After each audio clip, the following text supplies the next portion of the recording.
संगत जी, प्यार से कहना धन्यकार जी। एक जीवन जीने का तरीका कि कैसे अपने जीवन में इस निराकार परमात्मा के आश्रय हर पल जो जिया जाए वही भक्ति बन जाता है। वही एक असली मायने में जीवन जीने लायक जिया जाता है।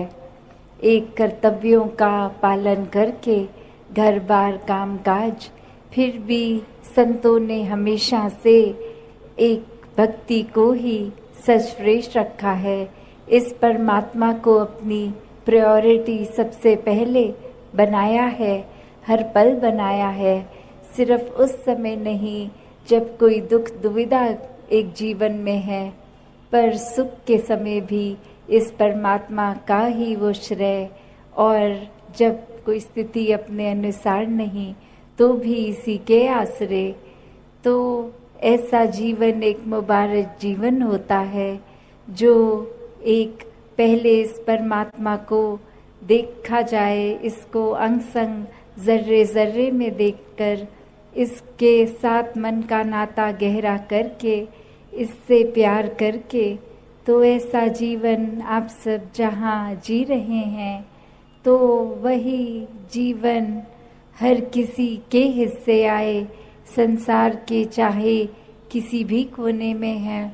एक ब्रह्म ज्ञान की दात हमारे हिस्से है, तो ये कर्म रूप भी एक ब्रह्म ज्ञान को ही हर समय दर्शाए। जैसे अक्सर हम सुनते भी हैं कि ये ज्ञान और कर्म के दो पंख हैं एक पक्षी के समान, कि ये दोनों होने के कारण ही एक पक्षी अपनी फ्लाइट ले सकता है, उड़ सकता है। तो उसी प्रकार सिर्फ अगर ब्रह्म ज्ञान ले लिया, समझा नहीं, उसको कर्मों में नहीं डाला, तो ये जीवन की उड़ान एक सुंदरता भरी नहीं हो सकेगी। ये मन तो ऐसी अवस्था में फिर संसार में ही खचित रहेगा, जो संसार अपने आप में क्षणभंगुर है। एक कोई भी मन में आनंद की अवस्था का एहसास नहीं होगा, और हर पल ये बेचैनी ही बनती जाती है, क्योंकि संसारिक वस्तुओं ने तो अपना रूप बदलते रहना है, इच्छाओं ने आना जाना है। कोई साधन, कोई सामान नया पुराना हो जाएगा, पर ये परमात्मा तो हर समय ही नया, हर समय ही एक मौजूद, ये सच्चाई। तो कैसे अपने मन को संसार में रहते हुए भी इस परमात्मा पे ही आधारित रखना है, इस निराकार के आश्रय ही हर पल जीना है।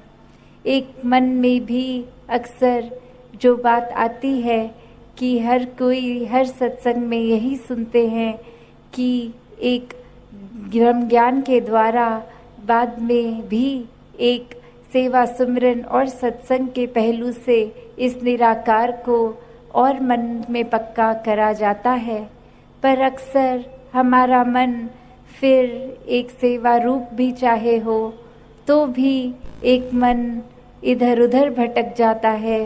एक मैं को जहाँ एक अपने जीवन से उसका अस्तित्व ही खोना था, एक अहंकार में रहकर नहीं, एक समर्पित भाव में जो सेवा करनी थी, वो कहीं ना कहीं मन फिर अपने आप को श्रेय दे बैठता है। मन यही भाव रखता है कि कैसे हमने कुछ किया है तो ही वो कार्य हुआ है। एक कहानी भी जो सत्संग में आप सभी ने सुनी होगी अक्सर, कि एक जगह एक व्यक्ति जिसने सुबह से कुछ नहीं खाया, और वो एक बेकरी के आगे जहाँ एक ब्रेड्स, एक केक्स बन रहे हैं, उसके आगे पहुँचता है, और वहाँ यही बात उस बनाने वाले को कहता है कि एक कुछ थोड़ा सा ही कुछ खाने को दे दिया जाए, क्योंकि ना साधन है कुछ खरीदने का,